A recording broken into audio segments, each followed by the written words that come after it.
Chers internautes, bienvenue à bord de cette capsule intitulée Les États-Unis d'Amérique tendent la carotte au Burkina Faso. Le général Michael Langley avait qualifié le capitaine Ibrahim Traoré du Burkina Faso de menace pour son propre peuple et qu'il utilise les revenus de l'or pour plutôt sécuriser son régime le 22 avril écoulé. Cette déclaration a été perçue comme une tentative de discréditer Traoré et par extension les aspirations souverainistes du Burkina Faso. Elle s'inscrit dans un contexte où les États-Unis et d'autres puissances occidentales ont été chassés et accusés d'ingérence et de néocolonialisme dans le Sahel, notamment par le soutien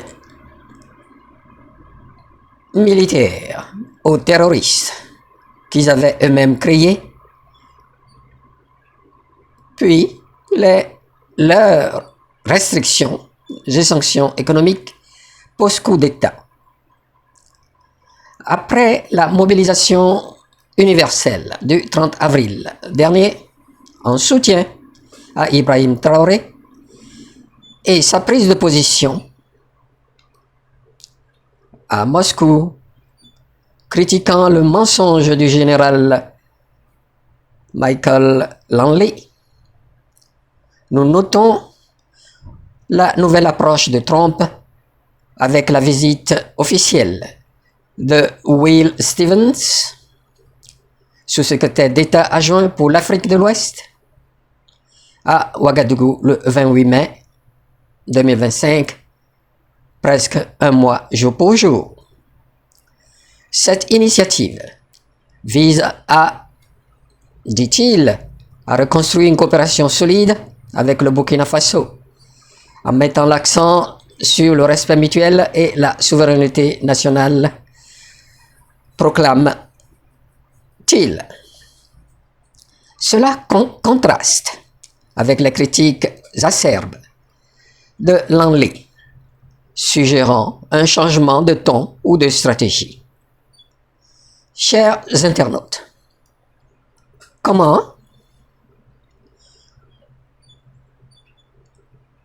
après la critique mensongère ou dégradante du général Michael Langley, faut-il prendre cette nouvelle approche diplomatique de l'administration Trump 2?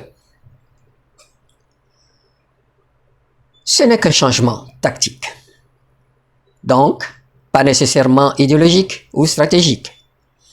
L'administration Trump semble adopter une approche plus pragmatique, alignée sur sa politique America First, l'Amérique d'abord, qui trouve un écho auprès des gouvernements sahéliens souverainistes. Ces derniers apprécient l'isolationnisme de Trump, perçu comme une rupture avec l'interventionnisme occidental classique. Cependant, cette nouvelle approche pourrait être une tentative de rattrapage après l'échec des politiques précédentes, notamment face à l'influence croissante de la Chine, de Russie dans la région. La continuation ou la mise en application de la loi HR 7311 du Sénat votée du temps de Biden pour endiguer leurs rivaux, surtout, comme je le disais, la Chine, la Russie, Turquie, l'Inde, en Afrique. C'est aussi une réponse à la pression régionale. Les pays de la Confédération du Sahel, y compris le Burkina Faso, ont exprimé leur rejet des paternalismes des partenariats paternalistes, la dénonciation par le Burkina Faso des blocages sur l'acquisition d'équipements militaires montre une volonté de rééquilibrer les relations. L'administration Trump semble pouvoir répondre à cette demande pour éviter de perdre davantage d'influence au profit d'autres acteurs, comme cité précédemment. Will Stevens feint d'adopter la stratégie souverainiste adoptée par le Burkina Faso. C'est aussi à cause du contexte dérivant des critiques de Langley, alimentant un sentiment anti-occidental, renforçant la méfiance envers les États-Unis. Cette nouvelle approche diplomatique n'est-elle qu'une tentative de damage control, contrôle des dégâts, pour apaiser les tensions et regagner la confiance du Burkina Faso? Cette approche doit être prise avec prudence, soutenue. Elle reflète simplement une adaptation tactique des États-Unis face à l'évolution géopolitique dans le Sahel, d'où ils ont été évincés, mais elle ne garantit pas un changement stratégique dans leurs objectifs à long terme, qui restent souvent centrés sur leurs problèmes, leurs propres intérêts, soi-disant sécuritaires, loin de leur territoire. Et pour les intérêts économiques et géopolitiques, comme l'accès aux ressources. Exemple, là du Burkina Faso. Chers internautes, cette nouvelle approche est-elle sincère ou insincère? Insincère, à coup sûr, parce que motivée par leurs intérêts stratégiques plutôt que par un véritable respect de la souveraineté burkinabé. Les États-Unis cherchent à maintenir leur présence dans une région clé pour la lutte antiterroriste, disent-ils, et l'accès aux ressources telles que l'or burkinabé. D'où notre méfiance soutenue durable. Chers internautes, à quoi s'attendre si le Burkina Faso n'embrasse par leurs nouvelles approches la carotte avec enthousiasme, le retour du bâton? Si le Burkina Faso rejette cette approche, il pourrait faire face à des pressions accrues de la part des États-Unis, sanctions, isolement, tout en accélérant son virage vers des partenaires comme la Russie, la Chine et autres.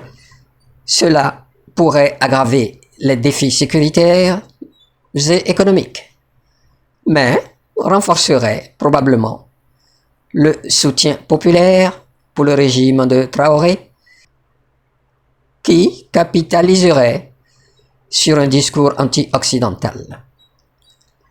Le Burkina Faso devra peser les coûts et les bénéfices, tout en renforçant ses alliances régionales comme l'AES pour amortir les conséquences d'un éventuel isolement occidental. En conclusion, l'approche diplomatique de Trump II est une adaptation tactique face aux échecs passés et à l'influence croissante de la Russie et d'autres rivaux. Mais elle ne garantit pas un changement fondamental ou stratégique dans les intentions américaines. Elle semble plus insincère qu'autre chose, motivée par des intérêts géopolitiques, lutte contre la Russie et autres rivaux, puis accès aux ressources, plutôt que par un véritable respect de la souveraineté burkinabé. Un rejet de cette approche pourrait entraîner des pressions américaines, telles les sanctions isolement, un pivot renforcé vers la Russie et des défis sécuritaires accrus, bien que cela puisse galvaniser le soutien populaire pour le régime d'Ibrahim Traoré. Chers internautes, qu'en dites-vous? Abonnez-vous, commentez. Merci de m'avoir écouté et à plus tard.